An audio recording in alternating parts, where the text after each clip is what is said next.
ও গো আমাদের দয়ার নবী তুমি দাও গো আপরে চাই কেহবা বলে মাঠের বোতল কেহবা বড় ভাই ও গো আমাদের দয়ার নবী ও গো আমাদের জিন্দা নবী তুমি দাও গো আপরে চাই কেহবা বলে মাঠের বোতল কেহবা বড় ভাই সর্বপ্রথম শেষটি যিনি খোদারে নহরে তৈরে তেনে আওয়াহলো খেহর নবী আওয়াহলো খেহর নবী তুলনা তাহার না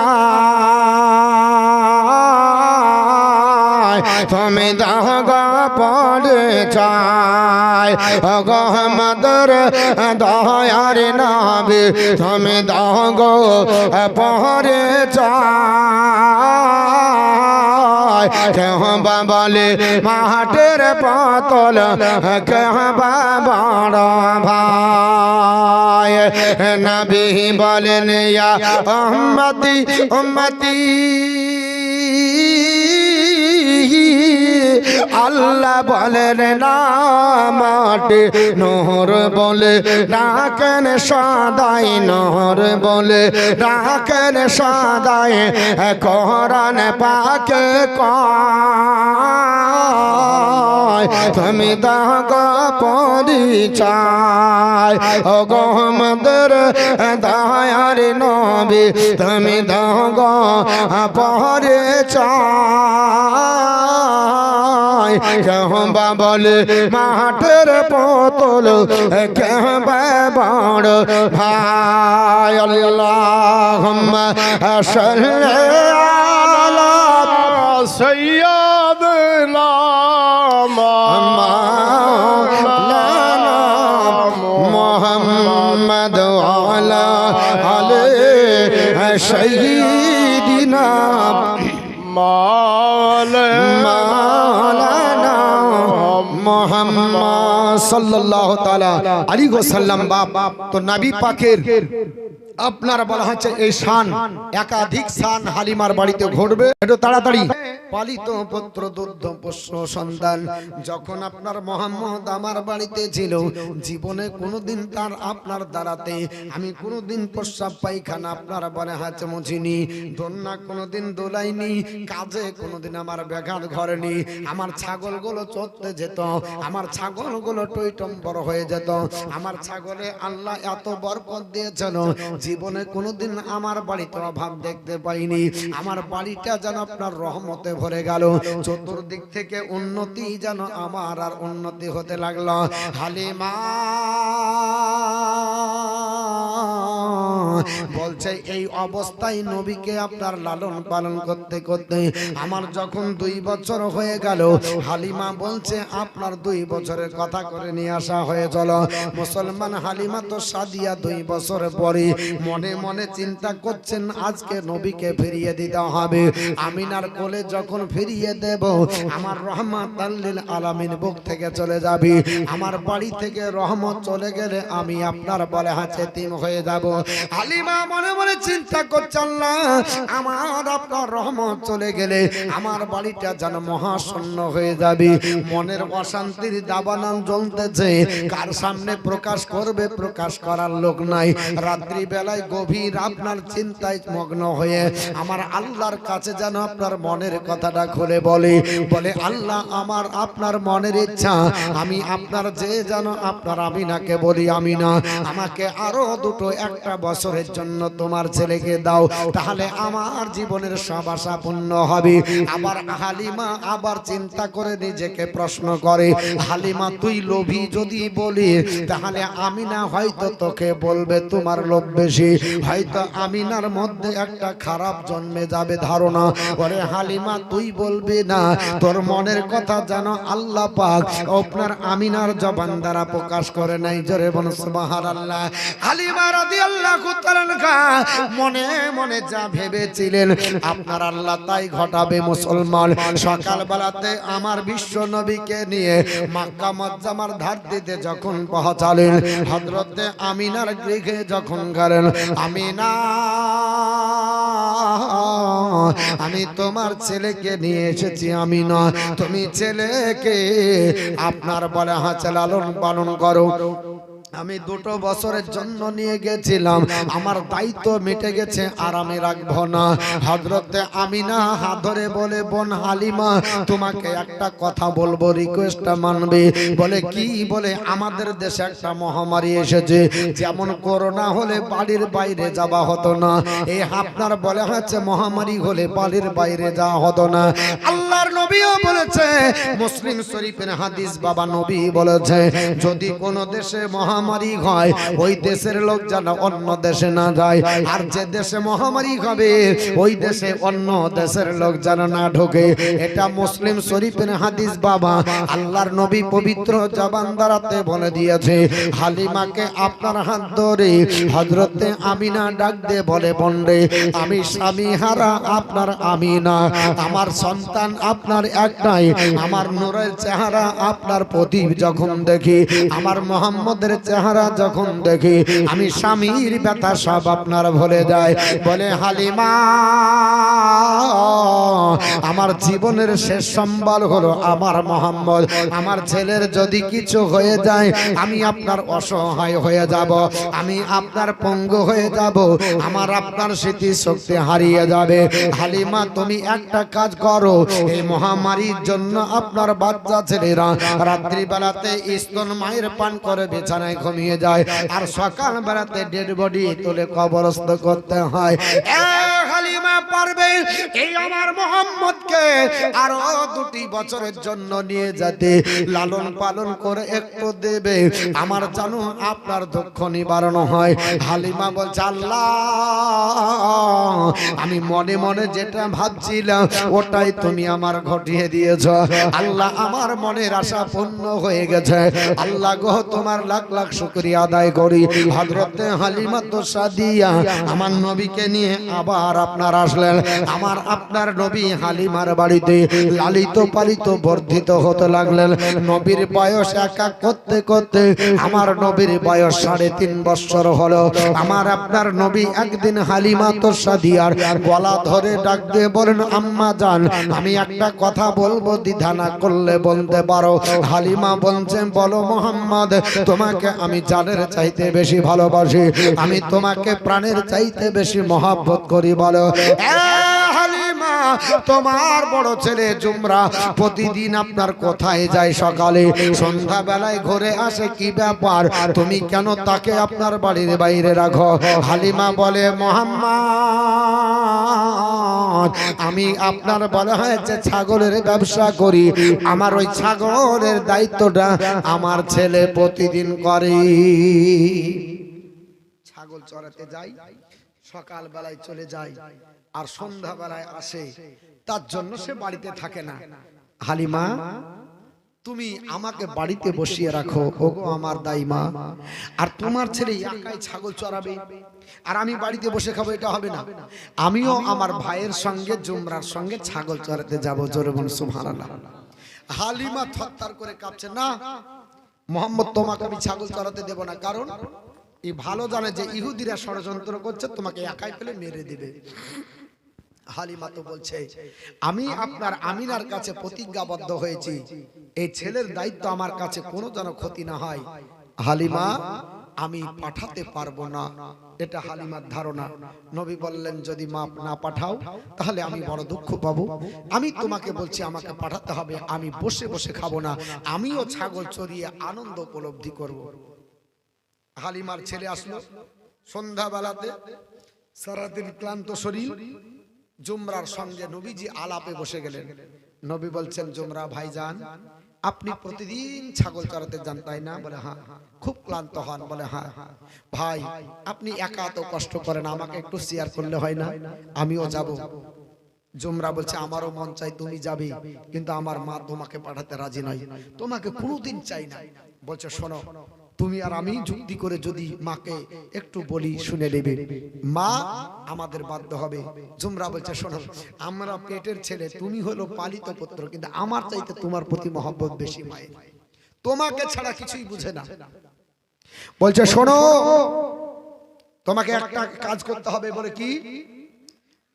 মাকে যদি আপনার বলা হচ্ছে রাজি করতে হয়, তাহলে মার গলা ধরে একটু আদর করো। বিশ্ব নবী আপনার গিয়ে আবার হালিমাকে আদর করলেন। হালিমা বলছে সব শুনবো বেটা, তোমাকে পাঠাতে পারবো না, ওই দিক থেকে তুমি আমাকে মাফ করবে। তোমার মায়ের একটাই সন্তান, তোমার আব্বা জান নাই, বাপ হারা সন্তান, যদি তোমার কিছু হয়ে যায় আমিনার কাছে আমি জবাবদিহি করতে পারবো না, বাপ তুমি আমাকে এই দিক থেকে মাফ করো। জুমরাকে এসে বললো মা রাজি না। জুমরা বলছে এক কাজ করো, তাহলে কাল থেকে ধর্মঘাট ডাকো। কিসের ধর্মঘাট? ছাগল চড়ানো বন্ধ, লকডাউন ডেকে দাও। লকডাউন ডাকতে হবে। কি লকডাউন? বলে কাল বিছানা থেকে আর উঠা হবে না, একবারে শুয়ে গেলাম, কাল আর উঠছি না। বাহানা আপনার শুরু হবে। হালিমাতুস সাদিয়া সকাল বেলাতে জুমরাকে বলছে বেটা ছাগল গলা ছাড়ো,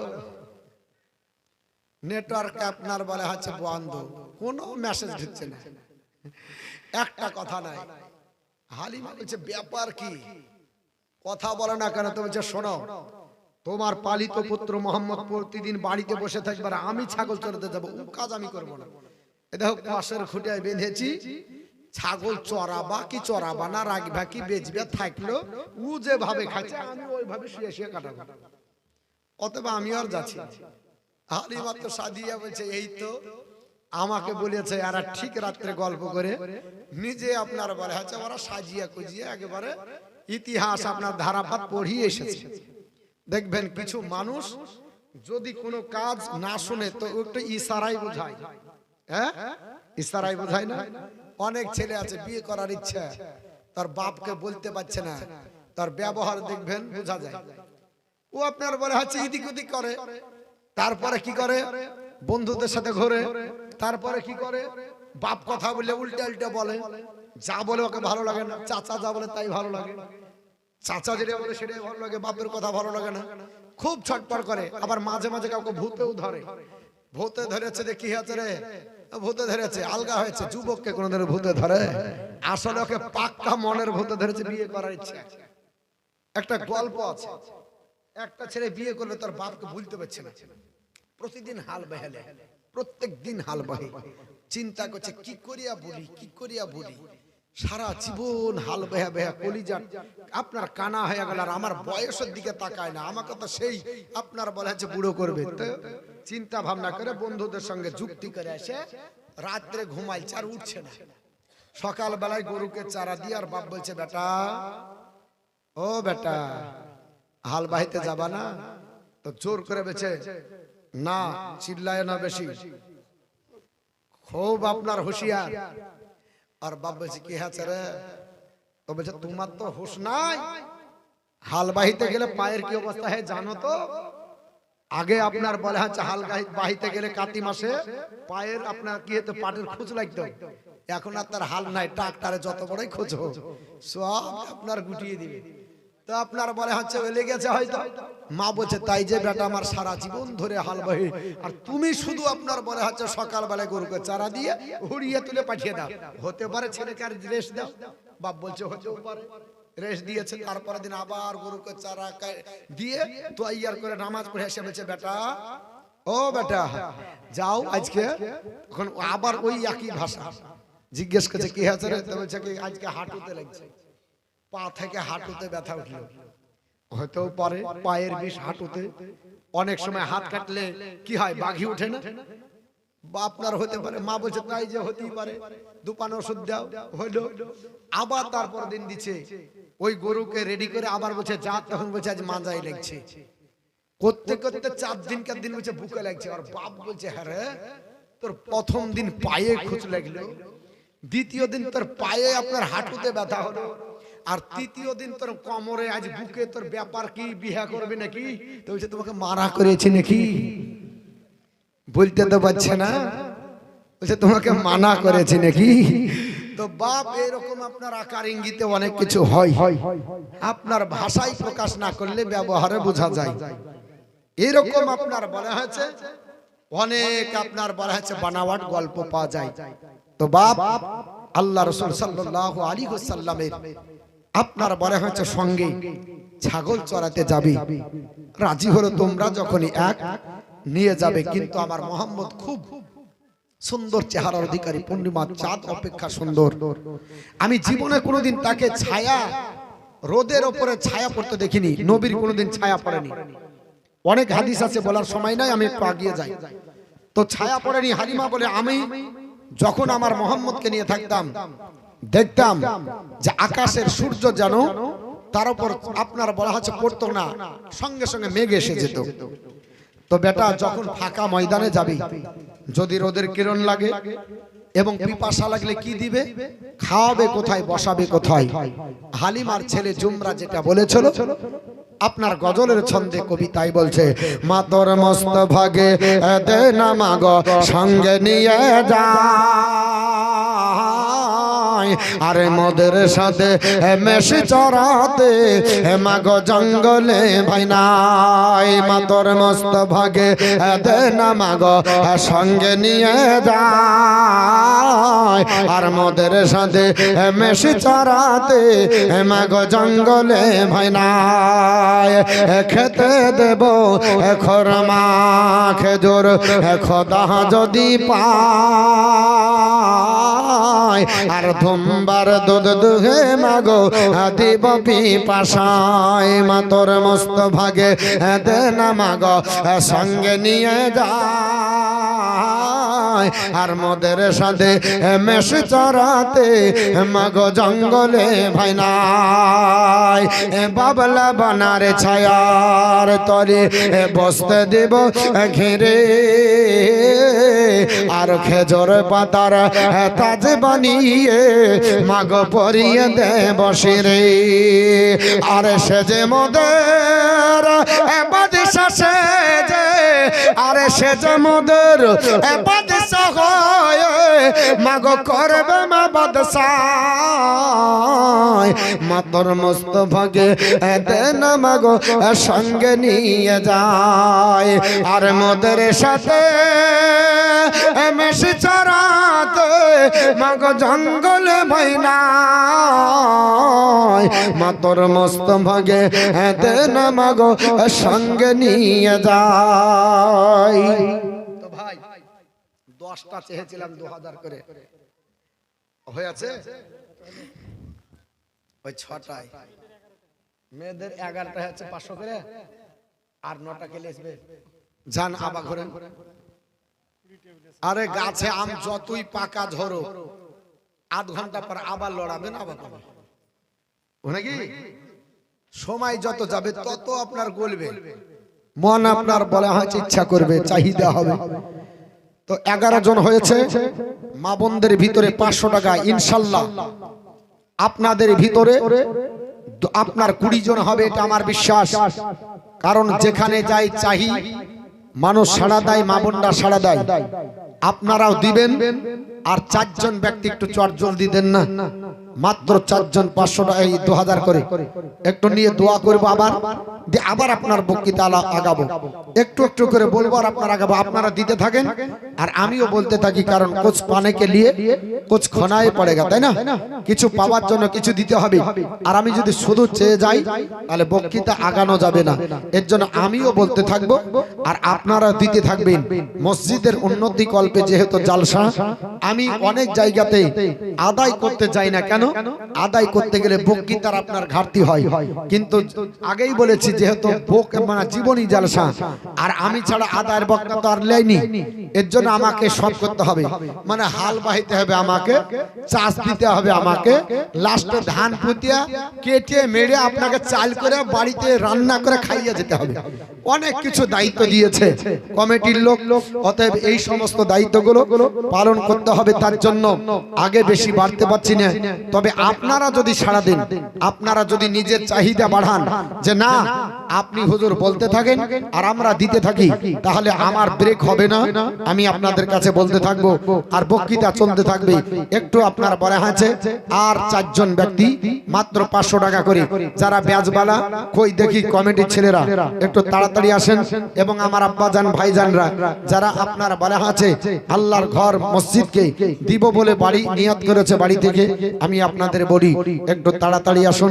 আল্লাহর ঘরে দিবেন, কমে যাবে না। আল্লাহর নবী বলেন যে যদি কোন আল্লাহর বান্দা দান করে তার কমে না, আল্লাহ আয়ুনত বরকত দেয়। আমার আল্লাহ কোরআনে বলেছে আমার রাস্তায় 1 টাকা দাও, আমি আল্লাহ 700 টাকা দিব। জোরে বলুন সুবহানাল্লাহ। আল্লাহ 700 দেবে, অতএব আপনার কমে যাবে না, আপনার নষ্ট হবে না, পানিতে পড়বে না। তাহলে এই দান আপনাকে দিতে হবে, আমাকে দিতে হবে। বাপ চলে গেছে, বাপের আমল বন্ধ। মা চলে গেছে, মায়ের আমল বন্ধ। মা বাপ আজকে তাকিয়ে আছে আমার ছেলে আমার নামে কি দান করছে। আজকে আপনার সন্তান আপনার দিকে তাকিয়ে আছে আমার নামে আব্বাজান কি দান করে গেল। আপনার দাদা দাদি আপনার দিকে তাকিয়ে আছে, পোতা পুতনি নাতি নাতকন্যি আমার কি দান করলো আমার নামে। আপনার স্ত্রী চলে গেছে, আপনার স্ত্রী তাকিয়ে আছে। আপনার স্বামী গেছে, আপনার স্বামী তাকিয়ে আছে। এরকম অনেক ব্যক্তি কবরস্থ যারা হয়েছে তারা আপনার তাকিয়ে আছে। যেটা দান করবেন আল্লাহ রাস্তাতে সেটা আপনাদের আত্মীয় স্বজনের কবরে রহে মাগফিরাত হবে। এর জন্য বাপ আপনাদের কাছে হাত বাড়িয়েছি, একটু তাড়াতাড়ি এসে একটু আপনার হাতটা বাড়াবেন, আমি আপনাদের জন্য দোয়া করব। মাত্র আপনার 2000 করে একটু আসবেন। আরে ভাই একটু আর একটু যান, যাওয়ার পর আর 9টা 10 টাকা 5 টাকা 20 টাকা 50 টাকা 3000 10 টাকা 5 টাকা করে আপনার যারা দিয়েছেন 3000 আপনার 500 টাকা 62 টাকা হয়েছে। আলহামদুলিল্লাহ যথেষ্ট হয়েছে চাদর ঘোরাতে। তবে এদিকে একবার ঘোরাও। আর 4 জন ব্যক্তি 2000 করে দেন, আর 9 জন মা 500 টাকা করে আপনারা দিবেন। এগুলোকে নিয়ে আমি ইনশাআল্লাহ সামনের দিকে আপনার আগে বেড়ে যাব। একবার দরুদ শরীফ পড়েন, আমি বক্তৃতা শুরু করি। আল্লাহুম্মা সাল্লি আলা সাইয়্যিদানা মাওলানা মুহাম্মদ ওয়া আলা কি নাম তোমার মা দিল? হ্যাঁ, একজন ছোট বাচ্চা ছেলে মার কাছ থেকে 500 টাকা দিয়েছে। তাহলে মায়েদের 12টা হলো ইনশাআল্লাহ। আর 8টা ওয়া আলা আলি সাইয়্যিদিনা মাওলানা মুহাম্মদ সাল্লাল্লাহু আলা মুহাম্মাদিন সাল্লাল্লাহু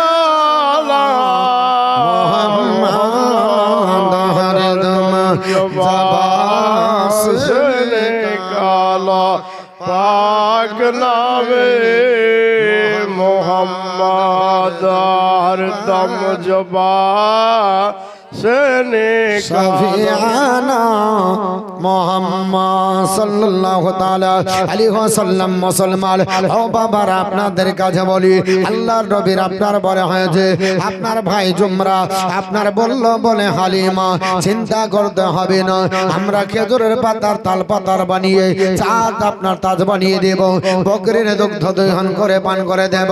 আল্লাহর নবীজি আপনার ছাগল চড়াতে যখন আপনার জঙ্গলে গেলেন, আল্লাহর নবীকে জুমরা একটা আপনার বলে হয়েছে বাবলা গাছের ছায়ায় বালুর টিলার উপর বসিয়ে দিয়েছেন। আর ছাগলগুলো যখন চড়ে, ছাগলগুলো নবীজির আশেপাশে আপনার ঘরে চড়ে, যেখানে চড়ে সেখানে আল্লাহ পাক ঘাস বের করে দেয়। আর ঘাস খেয়ে টইটম্বর হয়, কারো ফসল খায় না। আল্লাহর নবী যেন কষ্ট না পায়, ছাগল অবলা জানোয়ার বসতে পেরেছে।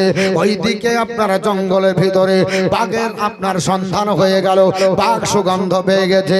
আপনার বিশ্ব নবী এসেছে, হরিণেরা সুগন্ধ পেয়েছে। দয়ার রহমাত আল্লিল নবী এসেছে। আপনার ভাল্লুক আপনার জানতে পেরেছে, হিংস্র জন্তু গাধা থেকে শুরু করে যত বাঘ ভাল্লুক হিংস্র জন্তু ছিল তারা যেন সুগন্ধ পেয়ে গেল। রহমাত আল্লিল আলামিন এসেছে। আমার নবী পৃথিবীর জমিনে আপনার ছাগল চড়াতে এসেছে। তারা আপনার খাবার দাবার বন্ধ করে, তারা বন শিকার বন্ধ করে আমার নবীর মহব্বতের কারণে তারা জঙ্গলের কিনারায় দাঁড়িয়ে গেছে কাতারবদ্ধ ভাবে। জোরে বলুন সুবহানাল্লাহ। আমার বিশ্ব নবীকে জিয়ারত করতেছে আর নূরের তাজাল্লির দর্শন করে বাবা তাদের আপনার দুঃখ নিবারণ হয়ে যায়, খোদা তাদের নিবারণ হয়, পিপাসা তাদের নিবারণ হয়ে যায়, তাদের অভাব মিটে যায়। কেন মিটবে না গো মুসলমান? আপনি মিশরের ইতিহাস ওঠান, আল্লাহর কোরআনের তাফসীর ওঠান, সূরা ইউসুফ পড়ে দেখুন আল্লাহ পাক নবীকে ইউসুফ নবীকে এত সূরা দিয়েছিল। আপনার ইউসুফ নবীকে ঢেকে রাখা হতো, বোরকা পরিয়ে রাখা হতো, নেকাব দিয়ে চেহারা ঢাকা হতো। যখন কোন মানুষ ক্ষুধার্ত হতো, কোন মানুষ পিপাসিত হতো, আল্লাহর নবী ইউসুফ পয়গম্বরের কাছে আসার পর দণ্ডায়মান হতেন। তাফসীরে লিপিবদ্ধ রয়েছে, আল্লাহর কোরআন আপনার ওঠান, সূরাটির নাম সূরা ইউনূস, তাফসীরে আপনার ইউসুফ, সূরা মাঝারিতের মধ্যে আপনার তাফসীরে মাঝারিতে পাবেন, তাফসীরে নাইমিতে পাবেন। আল্লাহর নবী ইউসুফ পয়গম্বরের চেহারাটা লোকের সামনে তুলে দিত আর ক্ষুধার্ত মানুষের পেট ভরে যেত। সুবহানাল্লাহ সুবহানাল্লাহ। মুসলমান হযরত ইউসুফ পয়গম্বরের চেহারা এত সুন্দর ছিল, ক্ষুধার্ত মানুষ চেহারা দেখে যদি ক্ষুধা নিবারণ হয়ে যেত, পিপাসিত মানুষ যদি আল্লাহর নবী ইউসুফ পয়গম্বরকে দেখে পিপাসা যদি নিবারণ হয়ে যেত, এমন চেহারা আল্লাহ বানিয়ে দিয়েছিল। প্রতিযোগিতা করে তো মিশরের নারীরা যখন আপনার জুলাইখাকে বলেছিল, জুলাইখা এত পাগল হয়ে গেলে একটা সামান্য বাড়ির ছেলেকে দেখে আপনার একটা সামান্য আপনার বলে হাজে তোমার বাড়ির আপনার নিজের পালিত ছেলে, আপনার তার ভাষাতে খাদিম বলা হয়েছে, তার ভাষাতে আপনার বলা হয়েছে আপনার গোলাম বলা হয়েছে, কিন্তু কোরআনে তাকে বলেনি। আল্লাহর কোরআন তাকে বলছে বলা যাবে না, নবীদেরকে গোলাম বলা যাবে না, কিন্তু তাদের ভাষা ছিল বলে আপনার বলা হয়েছে। বলল এইকে দেখে পাগল। আপনার জুলাইখা বলেছিল শোন আমি এতদিন দেখে তো পাগলিনী হব, তোরা যদি এক ঝলক দেখিস তোরাও হবি। প্রতিযোগিতা করলো বলে ঠিক আছে, সব আপনার নারীকে একটা করে লেবু আর চাকু দেওয়ার পরে ইউসুফ নবীকে নিয়ে আসার পরে মেয়েদেরকে কাতারবদ্ধ ভাবে বলল রেডি হ, আর আমার ইউসুফকে তোরা দেখবি। দেখে বলেছে আমি বলবো কাট। ইউসুফ নবীর চেহারা আপনার ওপেন করে বলছে এবার তোমরা আপনার লেবু কাটো। ও মুসলমান তাফসীরে লেখা আছে আল্লাহর নবী ইউসুফ নবীর চেহারা দেখতে দেখতে মহিলারা আপনার লেবু কেটেছে। কখন লেবু কাটা হয়ে গেছে বুঝতে পারেনি। কেউ এক আঙ্গুল কেটেছে, কেউ দুটো আঙ্গুল কেটেছে, কেউ তিনটা, কেউ চারটা, কেউ আপনার গোটা হাতের তালু কেটে নামিয়ে দিয়েছে, বুঝতে পারেনি। যখন আপনার ইউসুফ নবীর চেহারা ঢেকে দেওয়ার পরে ইশারা করে বলছে তোমাদের হাতের দিকে তাকাও। সবাই অবাক হয়ে গেল। মহিলারা বলল কি ব্যাপার, আমরা হাত কেটেছি নিজে বুঝতে পারলাম না।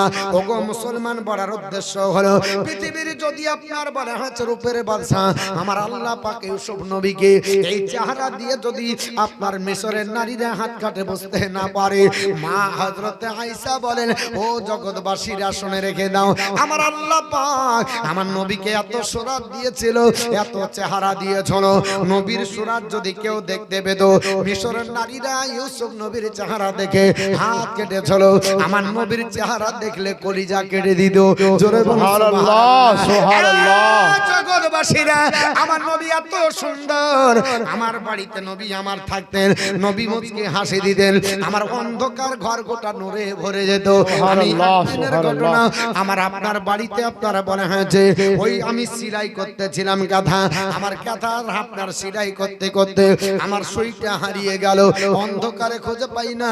আমার বিশ্ব রাসূল আসার পরে জিজ্ঞাসা করলো আপনার ওই অবস্থায় আপনার বিশ্ব নবী যখন প্রবেশ করেছে, খাসাইসুল কুবরার হাদিস বাবা আমার আয়েশাতুল হুমায়রা বলে জগৎবাসী আমি চিন্তায় চিন্তিত নবী আপনার যখন ঢুকলো, নবী একটা মুচকি হাসি দিয়ে বলে আয়েশা কি হারিয়েছে, যেমনি বলেছে আপনার দুই দাঁতের ফাঁকের আঙ্গুল দিয়ে আপনার ভিতর দিয়ে এত হ্যালোজেনের মতো আলো বের হলো, আমার গোটা ঘরটা আলোয় আলোকিত হয়ে গেল, আর নবীর নূরে আমার হারানো সুই সুতা পেয়ে গেলাম।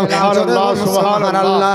এ মুসলমান নবীর চেহারা দেখে আপনার পশু পাখি আপনার ক্ষুধা নিবারণ করে, বাঘ আপনার চাহিদা ওই শিকারের মিটে যায়, ভাল্লুকের শিকারের চাহিদা মিটে যায়, পিপাসা নিবারণের চাহিদা মিটে যায়। এই করে কিছুদিন গেল, হঠাৎ করে একদিনের ঘটনা, মা হালিমার বাড়িতে আমার নবীর শরীরটা জ্বরাক্রান্ত, নবীর শরীরটা গরম। আমার নবীকে দেখে হালিমা বলে, হালিমা বলে, ও বেটা মুহাম্মদ, আর তোমাকে জঙ্গলে পাঠাবো না, আর তোমাকে বংশিক আপনার জঙ্গলে ছাগল নিয়ে যেতে দেব না, তোমার শরীর বড় ভালো নয়, আমার মনে বড় আপনার বলে হাঁচে সন্দেহ হয়, এ বেটা তোমাকে যাওয়া হবে না। আল্লাহর নবী থেকে গেলেন জঙ্গলের আপনার বলে হাঁচে বসরা, প্রতিদিনের আপনার অভ্যাস মতো কিনারায় দাঁড়িয়ে থাকে গেল, সারা আপনার দিন চলে গেল, সূর্য অস্তমিত গেল, আল্লাহর নবীর দিদার হলো না। তারা নবীকে না দেখতে পেয়ে আপনার শোকাতর হয়ে আপনার জঙ্গলে গেল, তারা আপনার নবীর শোকে শোকাতর হয়ে জঙ্গলের পশুরা খাবার খেলো না। আবার সকাল বেলার জন্য আপনার অপেক্ষায়, সকাল বেলা হয়ে গেছে, আবার যেন তারা বনের শিকারে সব বন্ধ করে দিয়ে জঙ্গলের কিনারায় দাঁড়িয়ে থাকে, নবীজি আসিবে আর কালকের খিদা নিবারণ দূর করে নবীর চেহারা দর্শন করে আমাদের ক্ষুধা নিবারণ হবে। নবী সেদিনও আসলো না, বিশ্ব নবী আসলেন না, সেই দিনও ক্ষুধার্ত হয়ে গেলেন। এই করে আর একদিন আপনার বলা হয়েছে 3 দিন পর বড় হয়ে গেল, আপনার জঙ্গলের পশুরা 3 দিন ধরে অনাহারে চিন্তায় চিন্তিত হলেন। ওগো আপনার বলা হয়েছে জঙ্গলের পশু পাখিদের মনের মধ্যে কৌতূহল জেগে গেল। একটা বাঘ আপনার বলা হয়েছে, বাঘে আপনার সর্দার, জঙ্গলের টাইগার আপনার বাঘ, জঙ্গলের রাজা, সে জঙ্গলে ঢুকে আপনার পশুদেরকে আহ্বান করে ডাক দিয়ে বলো, ইয়া মাসারার হারে, এ জঙ্গলের হিংস্র জন্তুরা, এইভাবে 3 দিন ধরে অনাহারে থাকার পরে শরীর চলে না, দয়ার নবীকে দেখা যায় না, কোথায় আছো তোমরা, এসো পরামর্শের জন্য একটু আমাকে মতামত দাও। পশুরা আপনার জঙ্গলে মিটিং মিছিল করার পর নবীকে দেখবো কি করে নবীর দেখা হবে, এই চিন্তা ভাবনা করে তাদের মতামত প্রকাশ করলো। সবাই আপনার বলল আমরাও তো ব্যস্ত।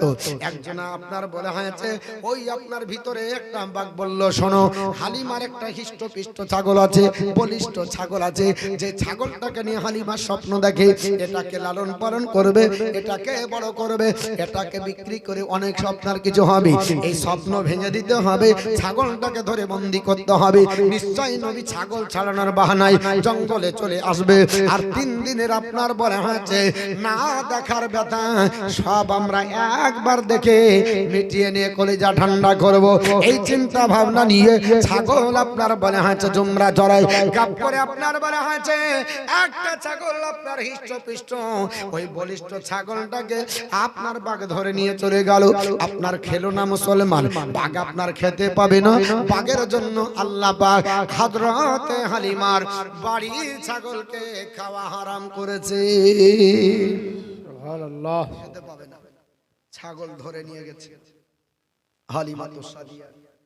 ছাগল যখন ধরে নিয়ে গেল, জুমরা চিন্তায় চিন্তিত, মার কাছে কি জবাব দিব। আগে আপনারা আমরা ছোটবেলায় দেখেছি ছাগল চড়াতো, গরু চড়াতো নাকি, এখন ছাগল গরু আর চড়ানোর লোক নাই।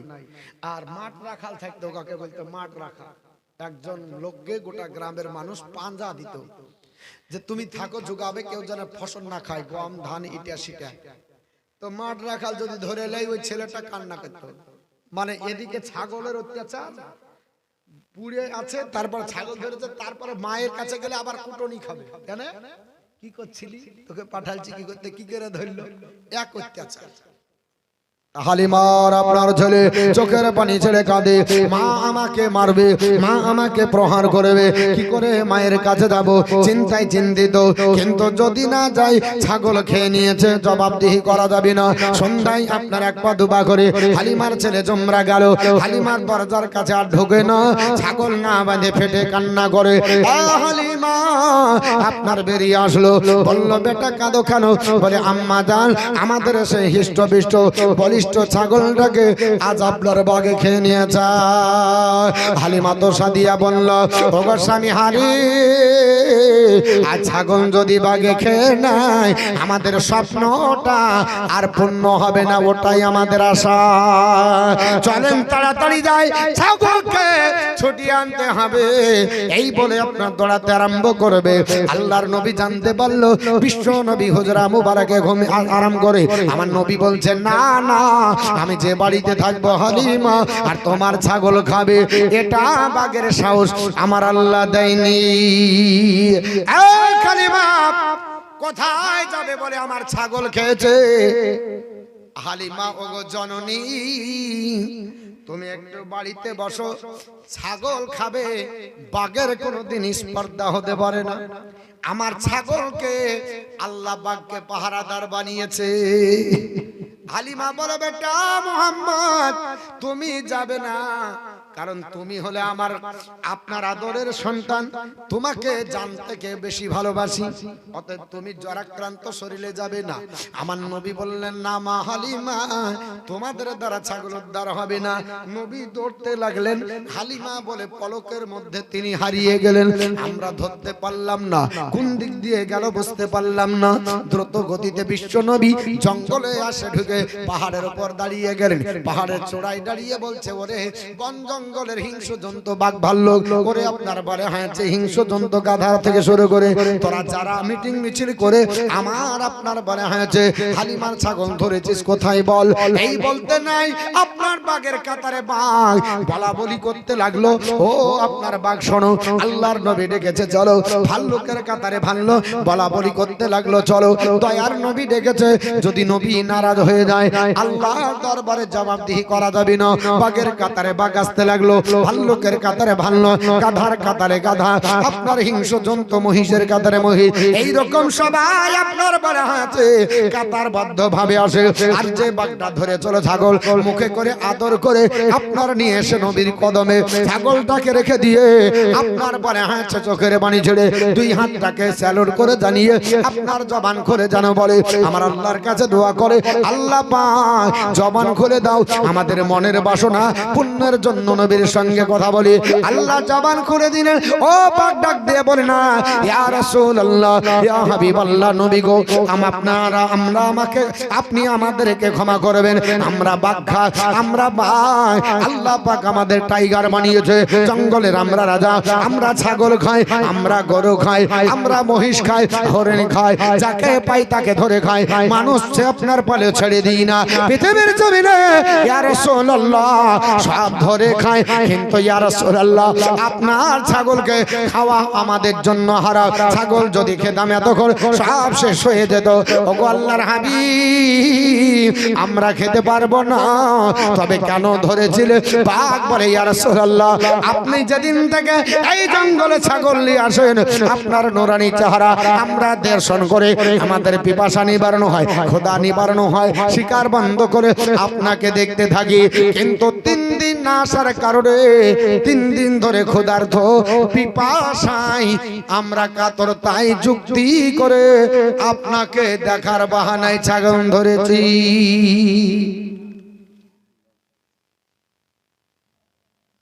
আপনাকে দেখার বাহানায় ছাগল ধরেছি।